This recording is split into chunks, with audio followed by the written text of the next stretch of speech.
جو اس نے یہ سمجھا تھا کہ وہ یوں جائے گا اور حماس کو ڈسٹرائے کر دے گا، تو بری طرح سے وہ ناکام ہوا ہے، اور اس ناکامی کو چھپانے کے لیے وہ غزہ میں یہ ٹیرر کرتا ہے اور پورے ریجن میں ایسکیلیشن کرتا ہے سسٹمیٹکلی، اور اس طرح سے بومبنگ کرتا ہے اپنا روب دکھانے کے لیے، حالانکہ وہ ایران سے بھی جنگ ہار چکا ہے اور حماس کے ہاتھوں بھی ہار چکا ہے۔ اس میں دنیا کا فرض یہ بنتا تھا کہ وہ انٹروین کرتی اور سیز فائر کرواتی۔ غزہ میں سویلینز کی جو صورتحال ہے وہ اتنی زیادہ پینفل ہے کہ روز بروز اس میں اضافہ ہو رہا ہے۔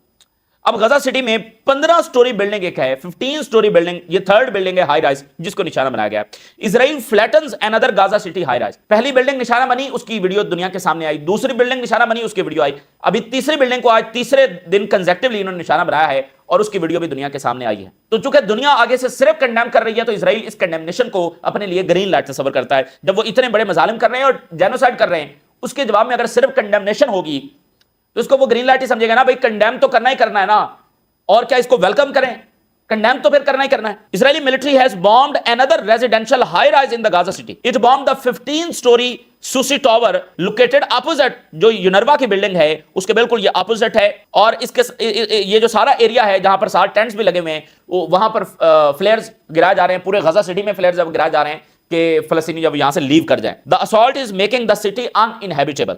یہ بمباری جو ہے وہ آلریڈی تباہ حال غزہ سٹی کو ان انہیبیٹیبل مزید جب وہ بنا رہی ہے، کیونکہ بہت سارے جو بم گرتے ہیں وہ ان ڈیٹونیٹڈ بھی ہوتے ہیں، پھر بیماریاں، پھر سیوریج، پھر جو ہیلتھ کنڈیشنز ہیں ان کا نہ ہونا، پھر ایڈ بلاکیڈ، جتنے مسائل اب گنتے جائیں، جتنے ظلم گنتے جائیں وہ کم ہے اور فہرست ختم نہیں ہوگی، اور جتنا ڈی ہیومنائز کیا جا رہا ہے فلسطینیوں کو، ان کو انسانوں کی طرح ٹریٹ ہی نہیں کیا جا رہا، یہ ایک الگ سطح کا ظلم ہے۔ اور where can we go? Palestinians wonder after bombing a safe zone. Israel's most lethal operation in Gaza is under way. بہت ہی تباہ کن اور لیتھل اور پینفل اگریشن جب اس وقت غزہ میں جاری ہے، اور جو سینٹ کام کمانڈر ہے وہ سب سے پہلے اسرائیل آیا، اور اسرائیل کے بعد وہ لیبنن گیا ہے، اور لیبنن کے صدر جو ہے اس کے ساتھ اس کی ملاقات ہوئی ہے۔ Lebanon president receive the commander of the U S Central Command. تو اب پتہ نہیں وہاں پر کیا یہ باتیں کر کے آئے گا، تو وہاں پر ان کا گول کلیئر ہے کہ حزب اللہ کو جو ڈسارم کرنا ہے۔ جناب علی، وینزویلا کی جو جنگ ہے اس کے پر اس وقت بہت زیادہ بات ہو رہی ہے، اور وینزویلا کا محاصرہ ہو چکا ہے، کل انہوں نے 10 مزید F-35 بھی وہاں پر ڈپلائے کر دیے ہیں۔ ابھی جو وینزویلا کے صدر ہیں ان کی جو سٹیٹمنٹس آئی ہیں اس سے ایسا لگ رہا ہے کہ حملہ ہونے جا رہا ہے، اور ذرا اس کو دیکھیے۔ پریزیڈنٹ مڈورو یہ کہہ رہے ہیں کہ I respect the Trump and invite him to dialogue and reconsider his position and Venezuela is free from cocaine and production. میں پریزیڈنٹ ٹرمپ کو انوائٹ کرتا ہوں کہ وہ آ کر دیکھ لے کہ یہاں پر کوئی ڈرگ مافیا نہیں ہے اور یہاں پر کوئی ایسا معاملہ نہیں ہو رہا۔ اب میں کیوں کہہ رہا ہوں کہ یہ سٹیٹمنٹ جو ہے اس بات کا ثبوت ہے کہ حملہ شاید بہت قریب ہے۔ اگر اب لیبیا، افغانستان، ابھی recently Iran, Iraq, Saddam Hussein, ان سب کے اگر آپ سٹیٹمنٹس دیکھتے ہیں تو وہ بھی اس سے ملتی جلتی تھی، یعنی وہ ہمیشہ سے ڈائلاگ آفر کر رہے تھے، اور آخری وقت میں انہوں نے اگین اس بات کو اسرٹ کیا کہ ہم اوپن ہیں، آپ آ کر وزٹ کر سکتے ہیں۔